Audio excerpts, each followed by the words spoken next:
All right, guys, welcome to Black with Vascular, channel where we use real life examples, day-to-day stuff that happens in the hospital and teach you about vascular disease.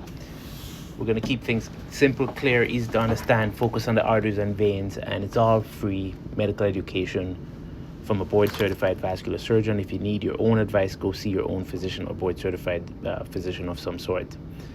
If you like the videos, like and subscribe. And if you have questions, email me at blackwithvascular@gmail.com and I can make you a video of your own. I hope you enjoy the video. Okay, guys, I have another question here from a patient who had sclerosant called Varithena, which is a detergent made up of a non-ionic, I don't know if you remember your chemistry, medication compound, which is essentially you inject it into the patient's veins.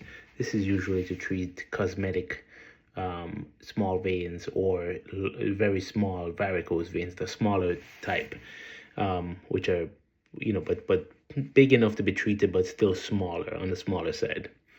So we're not talking about a 12 millimeter or 1 centimeter wide vein. We're talking about usually like 3 to 5 or slightly bigger varicose veins and tributary veins. And essentially what happened was, I guess, some of the medication got into the gastrocnemius vein, which is one of the muscular veins of the calf. So actually, let me see if I can find a picture before we go into that any more. And that way you at least have an idea of what we're talking about. But in your leg you have superficial veins such as in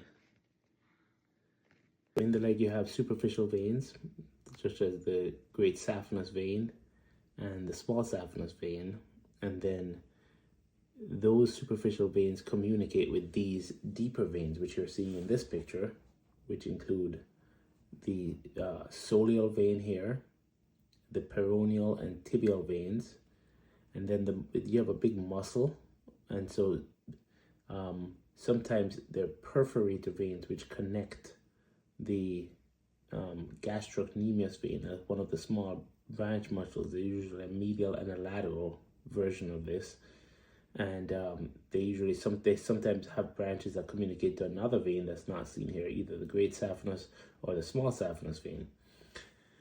And so this is basically a very complicated picture, to see, to show you the leg. Let's see here. Here we go. There's a nice picture. Here's the small saphenous vein, as we call it, on the lateral and posterior aspect of the calf. Here's the muscle, the gastrocnemius muscle. Here's a perforator, mid-calf perforator, it says. And there is the intramuscular. This vein is the gastrocnemius vein, which is running inside of the muscle. That then drains into the popliteal vein, which is a true deep vein. The deep vein is what we worry about when we talk about blood clots. So essentially, what the patient was asking me was basically, it sounds like they injected this, or maybe they injected straight into the perforator, because maybe the reflux is coming through this gastrocnemius vein. Sometimes you can even have gastrocnemius veins reflux, and but more likely they just injected into the saphenous vein, and it went through a large perforator into the gastrocnemius vein, and now the patient's concerned. And so that's all the information I have. And so I was asked by the patient to sort of explain this to them and give them some information and kind of, I'm not planning to put people out of their worry or anything, but I want to give them as much information as possible. Again, I am not this patient's doctor. That person needs to go and see his own doctor. I am only here to educate you on what you're seeing in real time, and so I'll just explain to you what how medicine works. It's all just educational. No, all of this is free. Nobody can sue me. This is just 100% my opinion. So to that point, I figured I would educate myself. I don't know the exact numbers, so I started to look up some numbers and some research today on my day off. And I want to start here.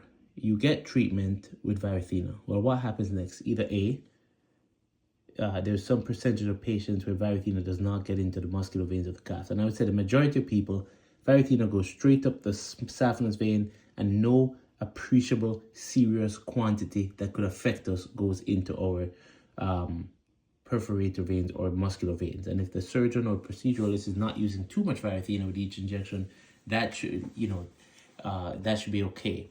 So most of the time, when Varithena had its complications and when detergent procedures on the veins, what we call sclerosants, what patients consider to be just injections, in quotation marks, I like how they simplify it all, but it's just injections. Most of the time when we think about injections and Varithena and asclera and hypertonic saline, the big complications happen when you inject a lot of this stuff. When you start getting above 10 cc's in one location, you start talking about complications. When you have very low quantities of this detergent injected, while it can still cause complications, you've now decreased the risk. I mean, that does not take a rocket scientist to figure out. In any case, most patients do not have anything going to the calf. Well, let's pretend that we went over here, where there is some percentage of patients where Varithena enters the gastric muscles or soleal veins. And I couldn't find literature to tell you what percentage of time this happens. And it's actually significant because I was looking it up and I can't actually find any data on that. It is recommended by the Varithena company not to inject the gastrocnemius veins or the deep veins. This is solely meant for the superficial veins. So, with that said, let's say that of those percentage where it goes into the muscular veins or deep veins, there is a percent of those people who end up thrombosing, who end up clotting their muscular vein, right? And then there's a percent where there's no clot that forms, right? Despite injecting it into the vein. Now you have to remember that while Varithena works, it's not like it works every single time. It usually works where you inject it the most. And as it gets into the bloodstream and it interacts with more and more blood, it functions less and less very, very quickly because essentially it gets deactivated by blood itself. So once it starts coming into contact with blood, it doesn't work as well. The detergent molecules bond covalently, I believe, with the cell wall lipid layer, and as a result disrupt the lipid layer, and then that's how the vein actually scars down. But if it gets disabled quickly, if the actual chemical gets interacting with blood and then it bonds to the blood instead, then it's unlikely that it actually will bond to the wall of the vein that you're trying to achieve.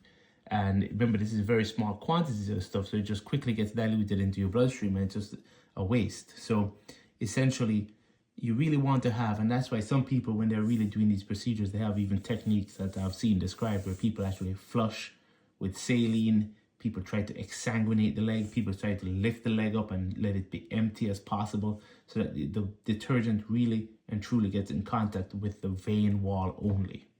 So with that said, if you are in this group, people whose muscular vein has actually thrombosed, your gastrocnemius vein has actually thrombosed, know what next. And I don't know if this patient even has this. I think we are at least at this level where we entered into the vein with this question, but we don't know if we're actually clotting. So you can see it's unlikely for this to happen, but if it did happen, it's unlikely for it to thrombose. And now, if it did thrombose, what are the options? Well, you could have no clot whatsoever, right? Which would be like over here, percent of patients with no clot formed, no clot. You could have only the gastrocnemius or soleus, which is the muscular vein, clots.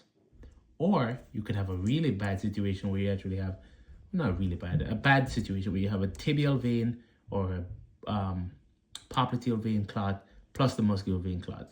That's officially a real DVT, at which point the answer is simple. Just put this person on a blood thinner. Tibial vein, blood thinners. Popliteal vein, blood thinners. Usually a month to 3 months and your leg will get better. Muscular vein only, I don't know. I don't really know the answer to that. I guess it all depends on how big the muscular vein was, how much the clot was present, how much symptoms the patient's having. But a muscular vein, I don't know the clear literature I don't know that clear literature exists that says that we should always anticoagulate, put people on blood thinners if they have muscular vein only clot. So I'll give you an example. Here's a study I read. McDonald et al.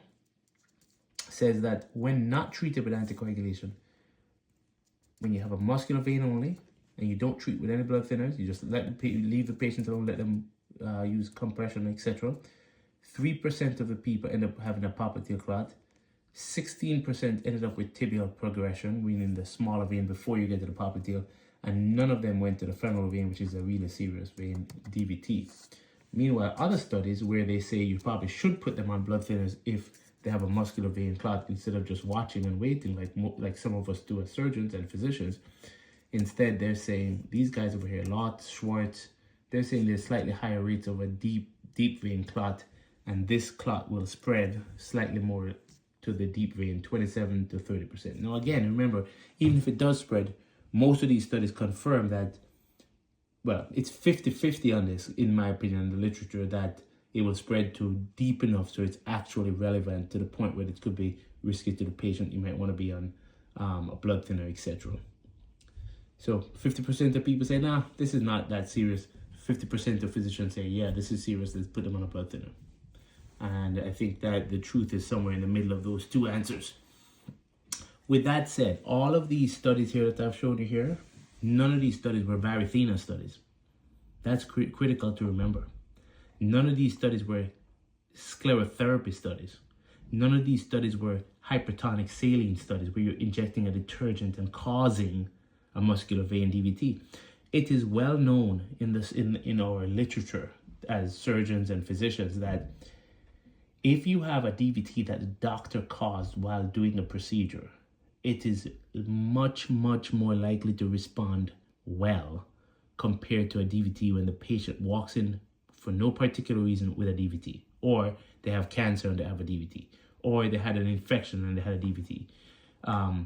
So if we cause the DVT as physicians, luckily, you were basically healthy as a patient, and we did this procedure to fix your leg or whatever, it's a good prognosis. It's a good sign, because more likely your body is naturally not trying to form a clot, and your body will naturally just fix it.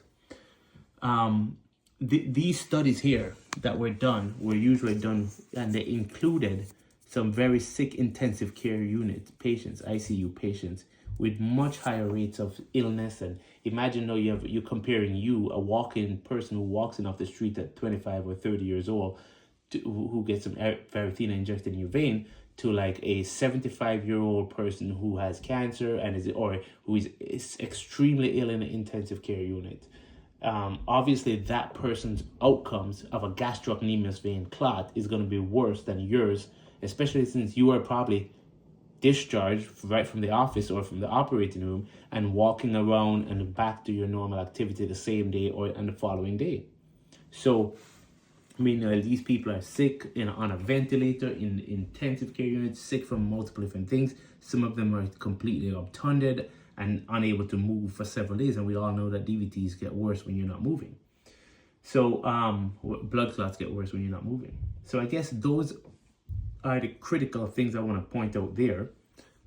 And then I'll just go through one last thing that I looked at.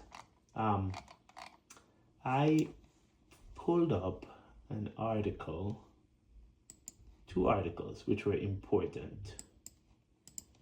The incidence, clinical importance, and management of the incompetent gastrocnemius vein. So basically what I looked at was this article that studies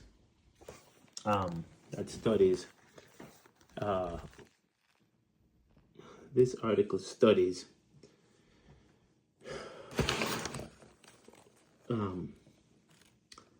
what do you do when somebody actually shows up with a gastrocnemius vein, the same vein that this person is asking me about, that's actually the refluxing vein where the valves are not working? Because I figured to myself, well, I've never really thought about this before, but if somebody actually had this as the only problem, would you treat it? How do you treat it? Do you just tell them to wear compression? Do you try to do a injection and just hope for the best? And so they, in this study, this is a nice picture. Look at this picture. You can see that here's the popliteal vein, the deep vein that we don't want any clots to go to. Here's the superficial vein called the small saphenous vein. And you can see in this case, there was reflux coming down the medial gastrocnemius vein. And I think over here it's the lateral. And the varicose veins were originating from these gastrocnemius veins, right?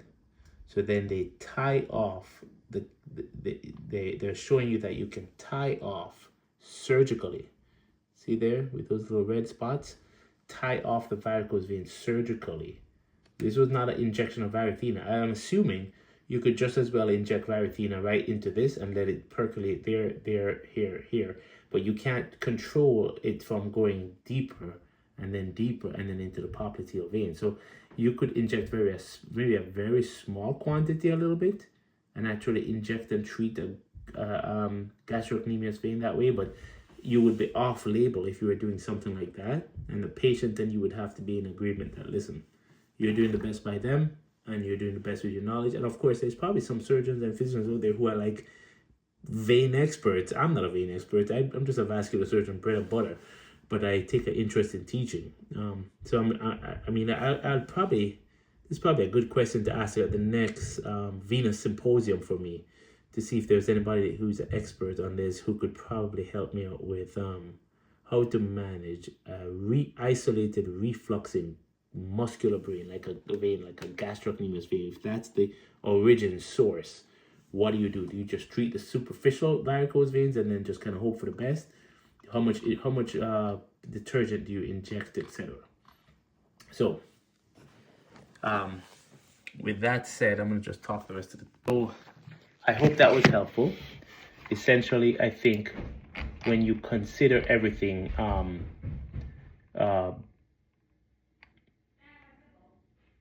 the key thing to remember is that from the Varithena's perspective, the company, it is indicated for the great saphenous vein, accessory saphenous veins, and visible varicosities on the great saphenous vein system, above and below the knee.